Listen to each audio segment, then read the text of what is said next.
ॐ ज्ञानतिमिरन्धस्य ज्ञानाञ्जनशलाकया चक्षुरुन्मीलितं येन तस्मै श्रीगुरुवे नमः। जय श्री कृष्ण चैतन्य प्रभु नित्यानंद श्री अद्वैत गदाधर श्रीवासदि गौरभक्तवृंद। हरे कृष्णा कृष्णा कृष्णा हरे हरे, हरे राम राम राम हरे हरे। तो हम ये श्लोक से चालू करेंगे। यच्चापि सर्वभूतानां बीजं तद्ब्रह्म अर्जुन, न तदस्ति विना यत्सामान्यमा भूतं चराचरम। हे अर्जुन, समस्त प्राणियों का मूल बीज मैं ही हूँ।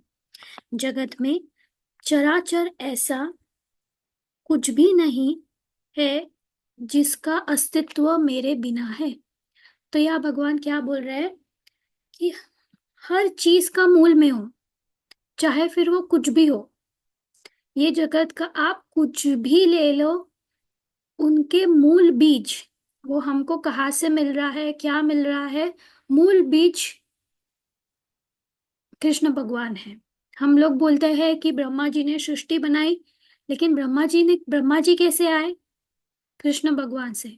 जो गर्भोदराय विष्णु है, जो महासागर में होते हैं, उनके अगर आप ध्यान से देखेंगे उनका फोटो, तो उनके नाभि में से कमल आता है और वो कमल के ऊपर ब्रह्मा जी विराजमान होते हैं। तो विष्णु जी के नाभि में से ब्रह्मा जी का अस्तित्व है। तो ऐसा कुछ भी नहीं है जो कृष्ण के बिना है। Shrimad Bhagavad Gita 13 chapter 36 verse. इस प्रकार श्री कृष्ण चराचर संपूर्ण जगत के स्वामी हैं। प्र, प्रत्येक वस्तु के फल के भोक्ता और गृहीता है। अपने परिश्रम के फल का स्वामी हम अपने को समझ तो सकते हैं, किंतु यह एक भ्रम मात्र है। हमको यह समझ लेना चाहिए कि श्री कृष्ण ही हमारे सारे कर्म फलों के स्वामी हैं। किसी कार्यालय में सैकड़ों आदमी काम करते हैं, पर वे जानते हैं कि व्यापार में जो कुछ लाभ होता है वह सब मालिक का है।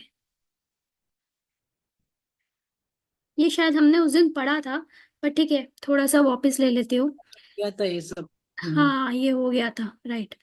तो इन शॉर्ट ये बोलने का मतलब है कि अगर आप आज बैंक जाते हो, बैंक में वहां पे क्लर्क है, वहां पे इतना पैसा है, लेकिन क्या वो भगवान का है? सॉरी, क्या वो क्लर्क का है? नहीं, वो बैंक का है।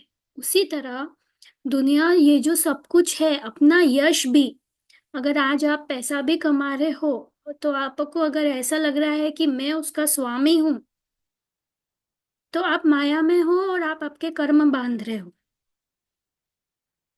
अगर वही पैसा आपकी जरूरतमंद के लिए आपने लिया, वो ठीक है, जितना आपको चाहिए, लेकिन उससे आप अगर इंद्र तृप्ति कर रहे हैं, आप सेंस ग्रेटिफिकेशन के लिए कर रहे हैं वो पैसा यूज, तो आप आपके कर्म बांध रहे हो, आप उससे मुक्त नहीं होंगे। अच्छा करना, अच्छा सोचना, वो तो एक वो तो एक बेसिक हो गया।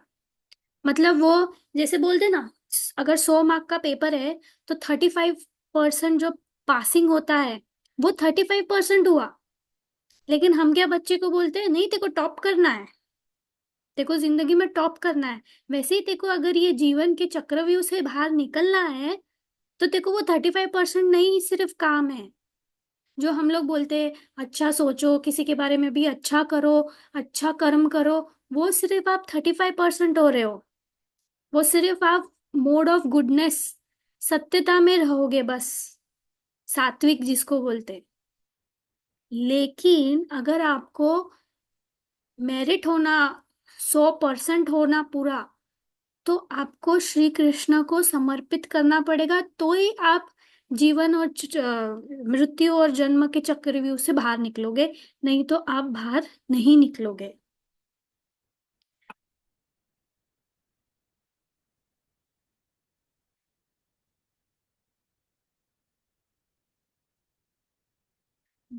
ईशा उपनिषद यहाँ तक हो गया था अपना, यहाँ तक हो गया था। ईश्वस्यम इदम, प्रत्येक वस्तु कृष्ण की है, यह भावना फिर से जागृत करनी चाहिए। अभी ये ईशोपनिषद का ये वाला वर्ष है। हम ईशोपनिषद भी बुक करने वाले हैं। जैसे मैंने वो ग्रुप पे आज कैटेगरी 1 की बुक्स की लिस्ट दी है, वैसी कैटेगरी 2 है और वैसी कैटेगरी 3 है। ऐसे 3 कैटेगरीज में श्रीला प्रभुपाद ने बुक्स लिखी है।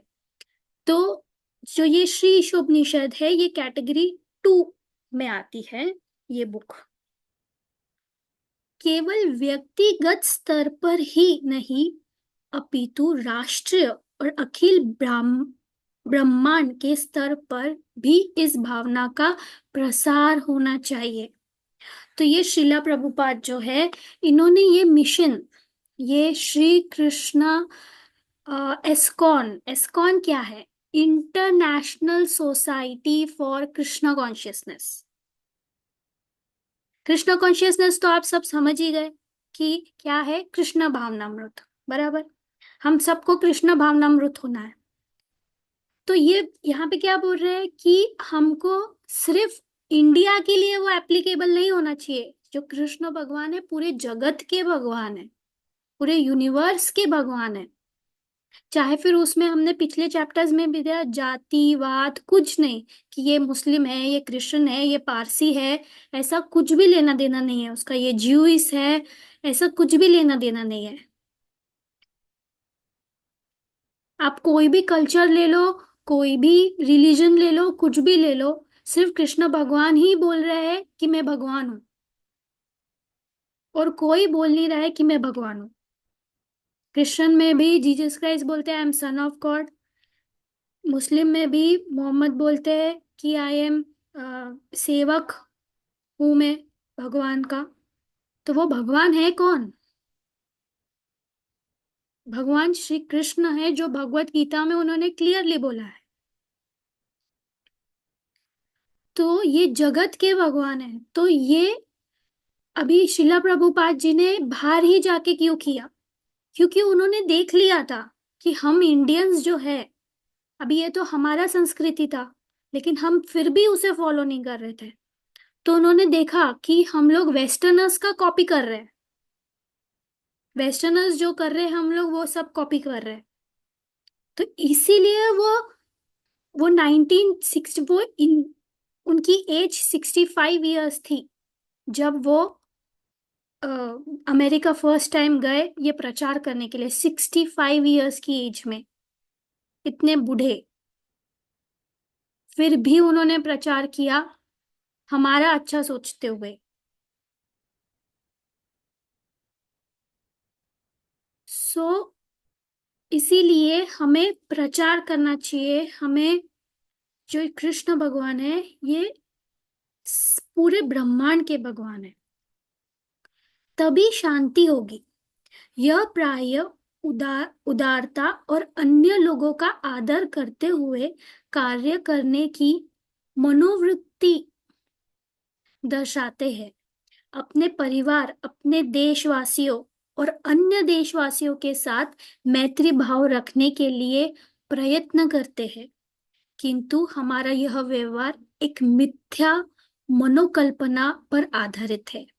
अगर हम श्री कृष्ण को हटा दे, अभी अभी श्री कृष्ण भावनामृत हम लोग नहीं है, तो आप देख सक रहे हो पूरी दुनिया में अशांति फैली हुई है।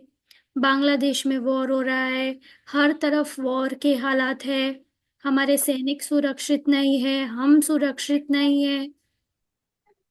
अभी 2 दिन पहले ही कोलकाता में क्या कांड हो गया। ये सब क्यों हो रहा है? ये ऐसे ही होगा अगर हम कृष्ण भावनामृत नहीं होंगे। हमारे वास्तविक मित्र केवल श्री कृष्ण ही है। यदि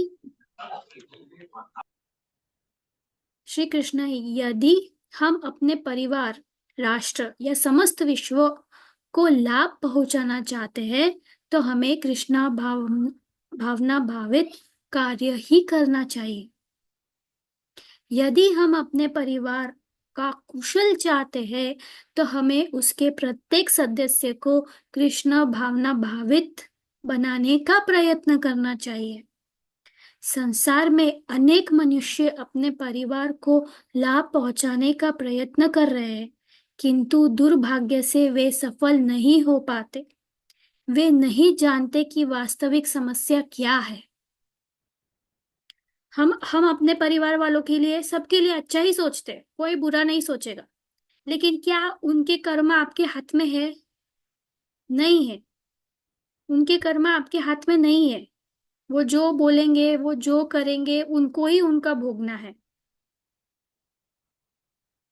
आप उनको बोलेंगे भी ऐसा मत बोलो, ऐसा मत करो, लेकिन वो नहीं सुनेंगे, क्योंकि आप उनको वास्तविकता ही आपको नहीं पता है, कि सच्चाई नहीं है। आप उनको रियल हैप्पीनेस दे ही नहीं पा रहे हो। रियल हैप्पीनेस सिर्फ एक ही चीज से मिलेगी, कृष्णा से। श्रीमद् भागवत कहता है कि मनुष्य को तब तक माता पिता या गुरु बनने का प्रयत्न नहीं करना चाहिए जब तक कि वह अपनी संतान को मृत्यु रूपी भौतिक जगत के बंधन से छुड़ाने की क्षमता न रखता हो। कितना बड़ा सेंटेंस है ये, कि हमने माता पिता ही नहीं बनना चाहिए। अगर आप ये भौतिक जगत से अपने बच्चों को बाहर नहीं निकाल पाओ, ये जन्म मृत्यु के चक्कर से अगर आप अपने बच्चों को बाहर नहीं निकाल पाओ, तो आपने बच्चा ही नहीं करना चाहिए, ना ही गुरु बनना चाहिए। और ये कौन बोल रहा है? मैं नहीं बोल रही हूँ, ये श्रीला प्रभुपाद बोल रहे हैं। ये भगवत गीता बोल रही है। पिता तो कृष्ण तत्व का ज्ञान होना चाहिए, और उसे दृढ़ता से प्रयत्न करना चाहिए कि जो निष्पाप बालक उसे सौंपे गए हैं, वे फिर जन्म मृत्यु के चक्कर में न पड़े। उसे दृढ़ निश्चय पूर्वक अपने बच्चों को ऐसी शिक्षा देनी चाहिए कि वे जन्म मृत्यु के दुखमय चक्कर में कभी फंसे ही नहीं। किंतु ऐसे करने के पहले उसे स्वयं दक्षता प्राप्त करनी होगी। पहले खुद नॉलेज लेना होगा। Half knowledge is always dangerous. लेकिन ये भी है, अपन भगवान के पास थोड़ा सा एक हाथ बढ़ाए, भगवान अपने पास 10 हाथ बढ़ाते, तो धीरे धीरे धीरे, ऐसा नहीं है, अभी मुझे भी पूरा नॉलेज नहीं है, मैंने भी सारी बुक्स नहीं पढ़ी है, मैं भी धीरे धीरे धीरे ही प्रयत्न कर रही हूँ आगे बढ़ने के लिए। तो हमें प्रयत्न करते ही रहना चाहिए, और हमें आगे अच्छी बातें ही सिखानी चाहिए बच्चों को अपने। यदि वह कृष्ण भावनामृत में ऐसी दक्षता प्राप्त कर लेता है, तो वह न केवल अपने बच्चों की ही सहायता करता है, अपितु अपने समाज और राष्ट्र की भी सहायता करता है। क्यों? क्योंकि बच्चे ही तो अपने आगे के भविष्य है ना। तो अगर अपन ने अपने बच्चों को कर लिया, तो अपने आप समाज अच्छा होगा, अपने आप राष्ट्र अच्छा होगा, अपने आप दुनिया अच्छी होगी। तो ये अपने हाथ में है कि हम अपने बच्चे को क्या सिखा रहे हैं, क्या बोल रहे हैं। किंतु यदि वह स्वयं अज्ञान से बंधा हुआ है, तो दूसरे अज्ञानबद्ध व्यक्तियों को ऐसे मुक्त करा सकता है। दूसरे को मुक्त कराने से पूर्व वह आवश्यक है कि वह स्वयं मुक्त हो। वास्तव में कोई भी व्यक्ति मुक्त नहीं है। प्रत्येक व्यक्ति भौतिक प्रकृति के अधीन है, परंतु जो श्री कृष्ण की शरण में आ गया है, उसे माया नहीं छू सकती। समस्त मनुष्य में वही मुक्त है। तो अगर आप श्री कृष्ण के शरण में हो, हर चीज में श्री कृष्ण का आ, इससे श्री कृष्ण को क्या फायदा होगा, या इससे मैं श्री कृष्ण के बारे में क्या सोच रही हूँ, वो अगर हो रहा है, तो आप कृष्ण भावनामृत हो, तो आपको माया कुछ भी नहीं करेगी। यदि कोई व्यक्ति सूर्य के प्रकाश में खड़ा है तो उसके अंधकार में होने का प्रश्न कहाँ उठता है। किंतु यदि कोई व्यक्ति कृत्रिम प्रकाश में है तो वह प्रकाश टिमटिमा कर बुझ भी सकता है। श्री कृष्ण सूर्य के समान है। जहाँ वे विद्यमान रहते हैं वहाँ अंधकार और अज्ञान का प्रश्न ही नहीं उठता। बुद्धिमान महात्मा लोग इस बात को समझते हैं।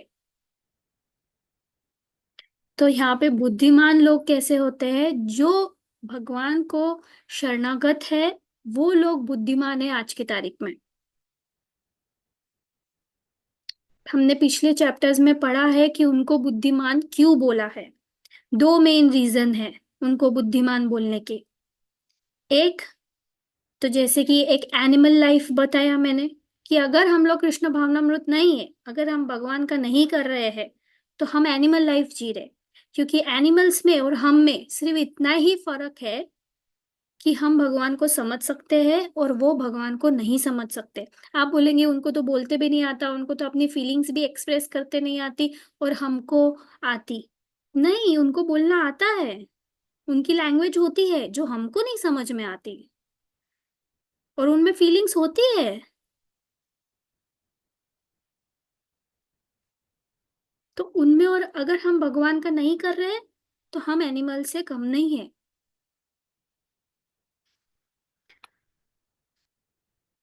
अहम सर्वस्य प्रभावमतः सर्वं परवर्तते इति मत्वा भजन्ते माम बुद्ध भाव समन्विता। वासुदेव रूप से मैं ही समस्त आध्यात्मिक एवं भौतिक जगत की उत्पत्ति का कारण हूँ।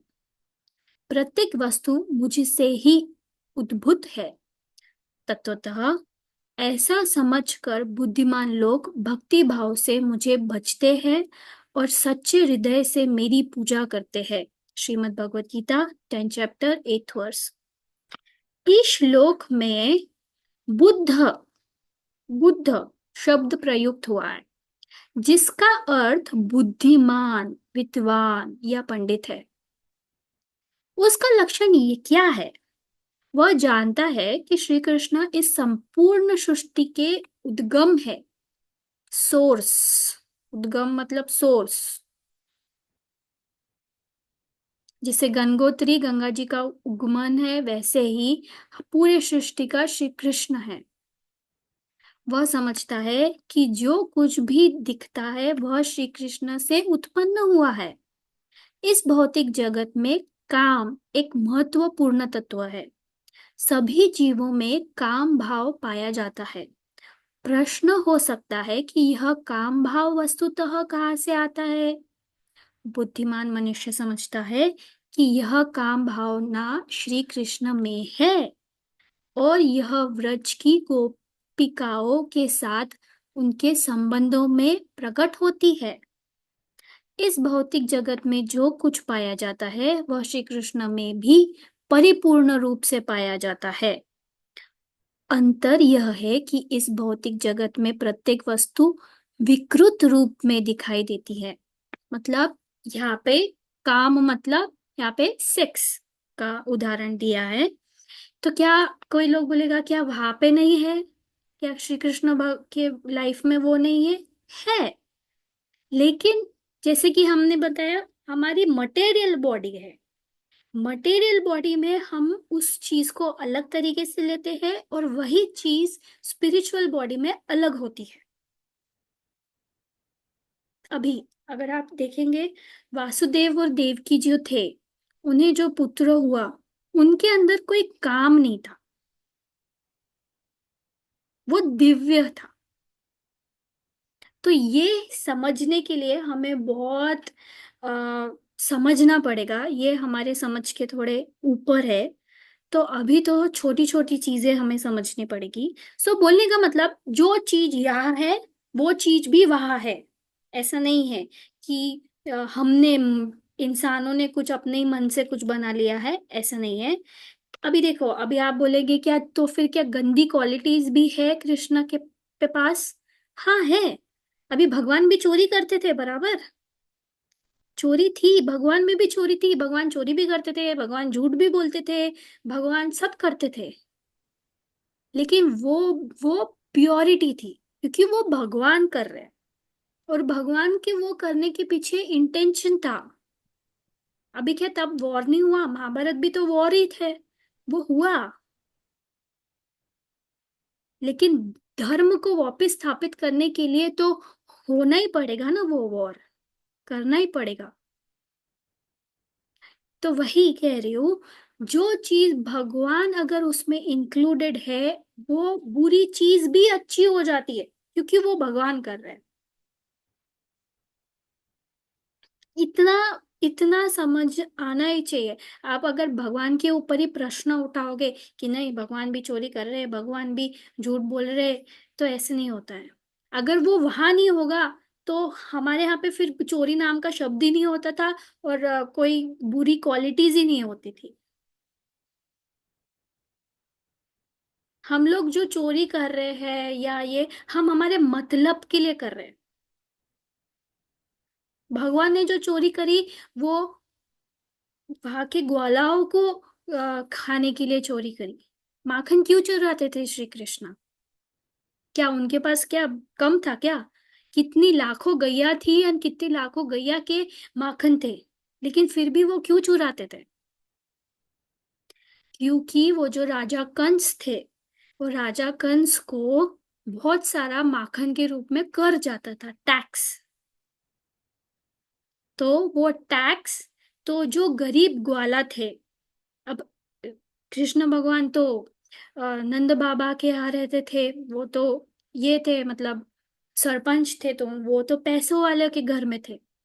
लेकिन जो उनके मित्र थे, जो ग्वाला दूसरे ग्वाला लोग थे, वो गरीब थे। उनके यहाँ पे इतनी गैया नहीं थी, या इतना माखन नहीं था, उनको खाना रहता था। अब उनके यहाँ का तो माखन सब कर में चला जाता था, तो कान्हा उनके लिए माखन चुराते थे।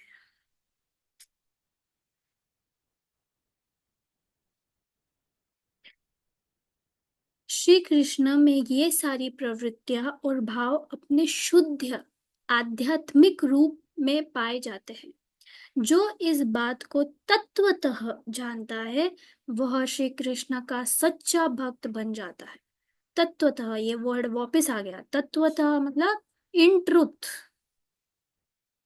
जो सच है वो हम लोग जान लेते हैं, तो हम श्री कृष्ण के सच्चे भक्त बन जाते हैं।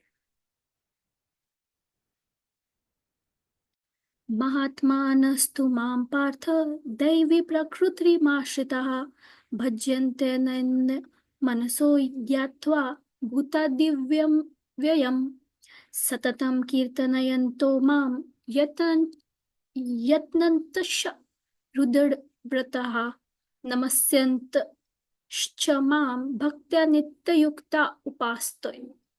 हे कृतार्थ पुत्र अर्जुन, जन्म जन्म में अर्जित पुण्य सी से शुद्ध चित्त हुए महात्मा गण सात्विक की शम दम श्रद्धा दया आदि लक्षणों से युक्त वृत्ति से मुझे जगत का आदि कारण समझते हुए एकाग्र चित्त से मेरा भजन करते हैं। ये महात्मा गण भक्ति पूर्वक सदा मेरा नाम कीर्तन करते हुए मुझसे नित्युक्त हुए मेरी उपासना करते हैं। श्रीमद् भगवद गीता 9th चैप्टर 13-14 श्लोक। महात्मा कौन है? महात्मा वह है जो भगवान की पराशक्ति के आश्रित है। आश्रित मतलब उनके सहाय है। इस समय हम श्री कृष्ण की माया शक्ति के अधीन हैं। जीव दशा में होने के कारण हमारी स्थिति तटस्थ शक्ति जैसी है। हम अपने को इन दोनों में से किसी शक्ति की ओर स्थानांतरित कर सकते हैं। तो यहाँ पे वो क्या बोल रहे हैं कि महात्मा कौन है? महात्मा वो है जो पूरी तरह, जो भगवान की शक्ति है उसके ऊपर डिपेंडेंट है।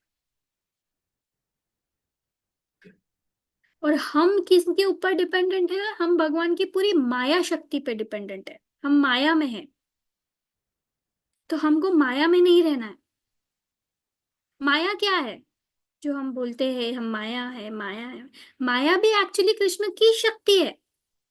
लेकिन भगवान ने माया को, कैसा है ना, भगवान ने हमको सबको एक फ्री विल दिया है। फ्री विल, फ्री विल मतलब जैसे हम अपना बच्चा है, एक बच्चा जब थोड़ा बड़ा हो जाता, तो बच्चे में एक खुद का, उसको कुछ चाहिए, उसको खुद के मन से करने का इच्छा जागृत होती है, उसे फ्री विल बोलते हैं। तो बच्चा जब तक मम्मी पापा के ऊपर डिपेंडेंट है, वो जनरली फ्री विल का यूज इतना नहीं करता। सिर्फ इतना बोलेगा आज मुझे ये नहीं खाना, मुझे वो नहीं खाना, मुझे ये नहीं पहनना, मुझे अभी नहीं पढ़ना, मुझे अभी खेलना। ये सब क्या है? अपन बोलते हैं कि उसमें डिसीजन मेकिंग पावर आ रहा है, या उसमें उसको सोचने का, उसको खुद को क्या चाहिए। तो ये फ्री विल है। हम, हमारे पास, सबके पास वो फ्री विल भगवान ने दिया है। जैसे मेरे को एक डाउट था पहले कि भगवान ने हमको फ्री विल दिया ही क्यों? जब भगवान हमें चाहते हैं कि हम सब भगवान के ही पास रहे, भगवान से ही शरणागत रहे, तो ये दुनिया ही क्यों बनी और ये हुआ ही क्यों? फिर हम तो वही रहते थे। लेकिन फिर यहाँ पे आता हमारा कर्म, हमारे फ्री विल। हमारी फ्री विल को, हमारी इच्छाओं को, हमारे इंद्रियों को हम लोग किस तरह यूटिलाइज करते हैं या यूज करते हैं। हमारी इच्छाएं कब होती है? जब हमारे इंद्र बोलते हैं। हमारा मूवी देखने का, देखने की इच्छा होती, तब हम मूवी देखने जाते। हमको होटल में खाने खाने की इच्छा होती, तब हम होटल जाते। जब हमको कुछ करने की और करने की इच्छा होती, तो हम वो करते। तो ये हमारा फ्री विल है। तो हमने वो फ्री विल अब हमारे ऊपर है, हम माया में लगा रहे वो फ्री विल, कि हम वो कृष्ण भक्ति में लगा रहे वो फ्री विल।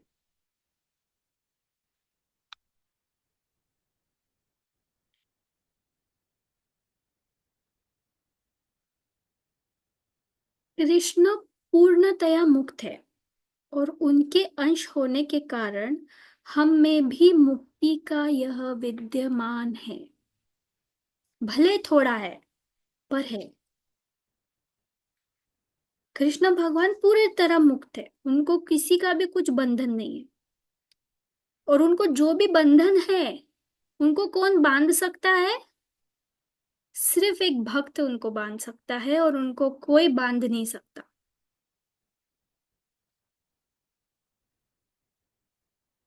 वो भक्त के आगे, मतलब यशोदा मैया के आगे वो रोते भी। यशोदा मैया से डरते भी। अब भगवान को क्या है डरने का? लेकिन वो यशोदा मैया भक्त है।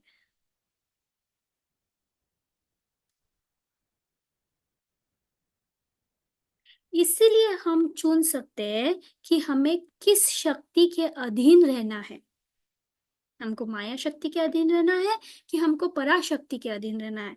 हम भगवान की पराशक्ति को नहीं जानते, अतः उनकी माया शक्ति के अधीन रहने के अतिरिक्त हमारे पास कोई चारा नहीं है। इसीलिए हमको ये भगवान की पराशक्ति जानने में दिलचस्पी होनी चाहिए। और हमें ज्यादा से ज्यादा ये पराशक्ति पे विश्वास हमें कब होगा?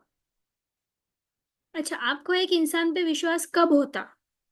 जब आप थोड़ा टाइम उनके साथ रहते, उनके बारे में जानते, तब आपको कोई भी इंसान पे भरोसा होता। वैसे ही अगर आप भगवान के बारे में जानोगे ही नहीं, तो आपको भगवान पे भरोसा होगा कैसे? और भगवान को कैसे जाना सकता, कैसे जान सकते आप? यही, बुक्स पढ़कर, सुनकर, लेक्चर सुनकर, कीर्तन कर कर, चैंटिंग कर कर।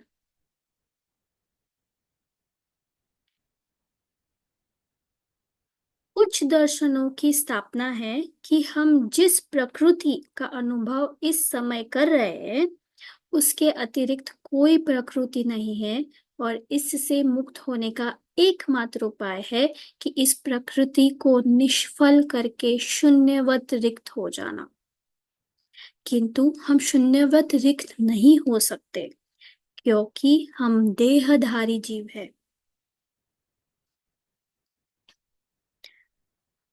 हम अपना शरीर परिवर्तन करते हैं, उसका अर्थ यह नहीं है नहीं कि हम समाप्त हो गए हैं। जैसे कोई फिलॉसफी है कि जीरो, या हम लोग शून्य में चले जाते हैं बोलते हैं, बट वो वैसा नहीं है। हम अपना सिर्फ बॉडी का सिर्फ बॉडी बदल रहे हैं, हम अपने सिर्फ कपड़े बदल रहे हैं, बाकी हमारी जीवात्मा वही है।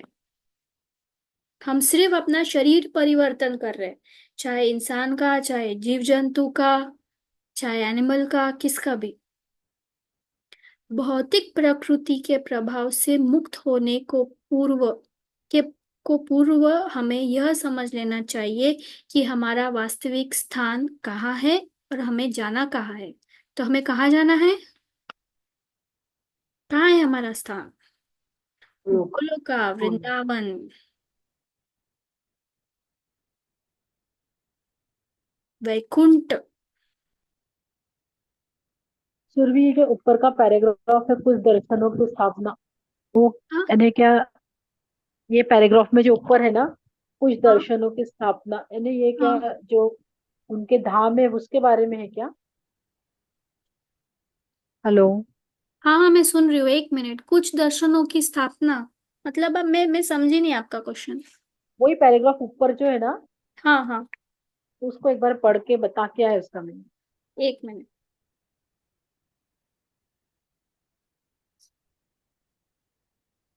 अभी जो पैराग्राफ चल रहा है वही ऊपर। हाँ हाँ, एक मिनट एक मिनट। हम्म।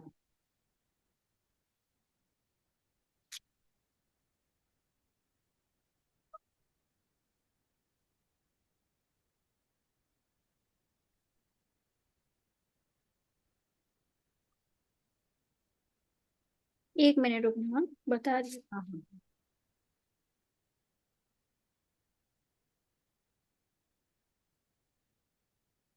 हम्म, वो बोल रहे हैं कुछ दर्शनों की स्थापना है कि हम जिस प्रकृति का अनुभव इस समय करते हैं, मतलब मैंने बोला ना कि कुछ फिलोसॉफीज ऐसी है कि वो बोल रहे हैं कि शून्य में हम लोग चले जा रहे हैं। तो वैसा नहीं है। कुछ फिलोसॉफीज है जो बोल रहे हैं कि हम भगवान से लीन हो जाते हैं या हम शून्य हो जाते हैं। मतलब जब हम लोगों की डेथ होती है तो लोग बोलते हैं कि तुम्हारी बॉडी तो चली गई और तुम्हारी जो आत्मा है वो शून्य में चली गई। वो ऐसा नहीं है, ये बोलने का मतलब है वहां पे। दर्शनों मतलब फिलोसॉफीज।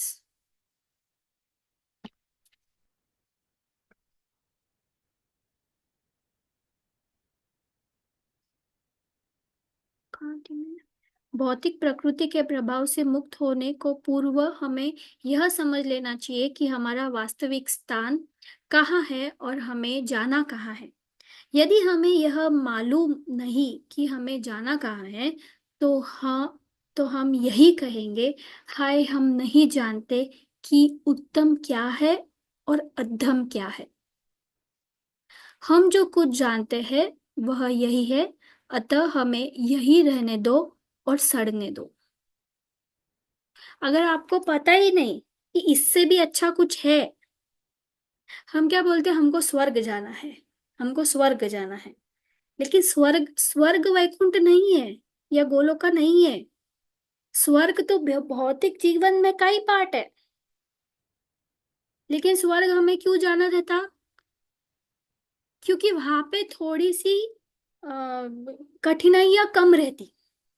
क्योंकि वहां पे आप आपके कर्मों के भोग बो रहे हैं। आप आपके अच्छे कर्मों का भोग वहां बो रहे हैं, इसलिए आप बोलते हैं कि हमें स्वर्ग में जाना है। लेकिन आप ये नहीं समझ रहे हो कि स्वर्ग में जाने के बाद भी आप जन्म मृत्यु और जीवन के ही चक्र में हो। तो आपको उसके ऊपर भी है, वो मालूम ही नहीं।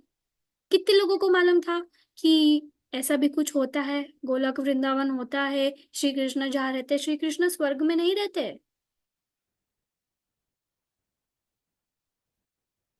तो अगर ये वो ये बोल रहे हैं, अगर हमें पता ही नहीं कि उत्तम क्या है, तो हम अधम में ही जीते रहेंगे।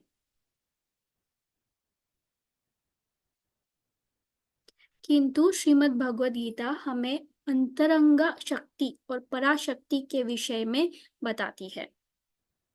श्री कृष्ण जो कुछ कहते हैं वह शाश्वत सत्य है, उसमें परिवर्तन नहीं होता। हमारा वर्तमान व्यवसाय क्या है अथवा अर्जुन का व्यवसाय क्या था, इसमें कोई अंतर नहीं पड़ता। हमें केवल अपनी भावना में अंतर लाना है। इस समय हम केवल स्वार्थ भावना से प्रेरित है, किंतु हम यह नहीं जानते कि हमारा वास्तविक स्वार्थ क्या है।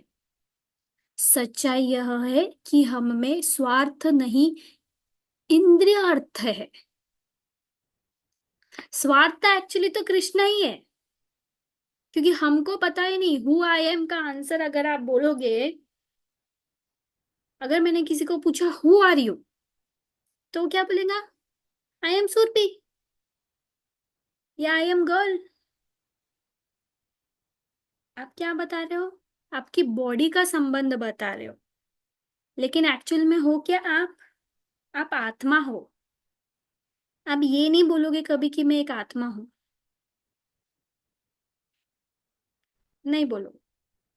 तो आप काय में रह रहे हो? इंद्रियार्थ में रह रहे हो, आप स्वार्थ में भी नहीं रह रहे हो, आप इंद्रियार्थ में रह रहे हो। हम जो कुछ कर रहे हैं इंद्रियों को तृप्त करने के लिए कर रहे हैं। यही भावना है जो बदलनी चाहिए। इसके स्थान पर हमें अपने सच्चे स्वार्थ कृष्ण भावना की स्थापना करनी चाहिए। तो हमारा स्वार्थ क्या है? Who am I? What is my स्वार्थ? माई स्वार्थ इज कृष्ण भावना। हम कृष्ण भावना ही हैं, वो है हम। लेकिन हमको ही नहीं मालूम हम क्या है। प्रॉब्लम वो है।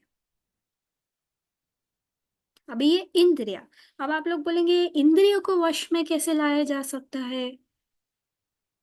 सबसे बड़ी इंद्रिय जो हमें बहुत तंग करती है या जिसकी वजह से हम लोगों को इफेक्ट होता है बहुत ज्यादा, वो है हमारा टंग। कुछ भी बोलना, कुछ भी करना और कुछ भी खाना, ये इंद्र टंग सबसे डेंजरस इंद्र है। तो आप आपके फाइव सेंसेस कैसे, अभी फाइव सेंसेस तो पता ही है, eyes, nose, mouth, ears and touch, right? कैसे लगा सकते हो? चैंटिंग करने को क्यों बोलते हैं? अभी चैंटिंग कैसे करते हैं, उसमें पांच सेंसेस कैसे यूज होते हैं मैं वो बताती हूँ। ये थोड़ा ऑफ टॉपिक है, हम पढ़ेंगे यही तक। अभी फाइव सेंसेस हमारे कैसे यूज होने चाहिए चैंटिंग के वक्त, मैं ये बताती हूँ। सबसे पहला, मुंह से बोल रहे, तो हमें जोर से बोलना चाहिए कि जो हम बोल रहे वो हमारे सुने आना चाहिए। तो कान हो गया, मुंह हो गया। हम आइस, या तो आइस बंद करके आप कृष्ण भगवान की मूर्ति को, राधा कृष्ण को विजुलाइज करो, या तो अपने सामने कृष्ण भगवान की फोटो या श्री कृष्ण रखो, तो अपनी आइस ऑटोमेटिकली प्यूरिफाई होगी। ठीक है? फिर नोस, नोस आप कुछ भी कर सकते हो, आप कुछ भी अच्छी सुगंध लगा सकते हो, तो अगरबत्ती लगा लो। तो उसमें आपको अच्छा जो आपको पसंद आता वो, ऐसा नहीं कि जहाँ बास आ रही है और आप वहां पे चैंटिंग कर रहे हो, ऐसा नहीं। इसीलिए बीड्स की माला हम लोग बाथरूम में कभी नहीं लेके जाते। ठीक है? फिर टच, हम क्यों बोलते हैं कि वो माला पे करो, काउंटर पे मत करो? क्योंकि वो जो टच रहता, तुलसी जी, तुलसी महारानी का जो बीड्स रहते हैं, माला बोलते हैं जिसे, तो पता ही होगा वैसे, बट मैं इसे दे रही हूँ। ये जो हमारी तुलसी की बीज होती है, ये वाली, ये तुलसी महारानी की कृपा भी होती है हमको इससे। तो एक ये टच रहता है। तो हमारी पूरे पांच इंद्रिय इसमें यूटिलाइज होते हैं। इसके लिए हमें ऐसा चैंटिंग इसी तरह करनी चाहिए। ये बेस्ट वे है करने का। फिर नहीं हो पा रहा, नहीं कुछ हो पा रहा, तो वो बात की बात है, लेकिन ऐसे ही करना चाहिए। तो हम यहीं पे रुकते हैं। किसी को कुछ पूछना है, कुछ है तो प्लीज बोलिए।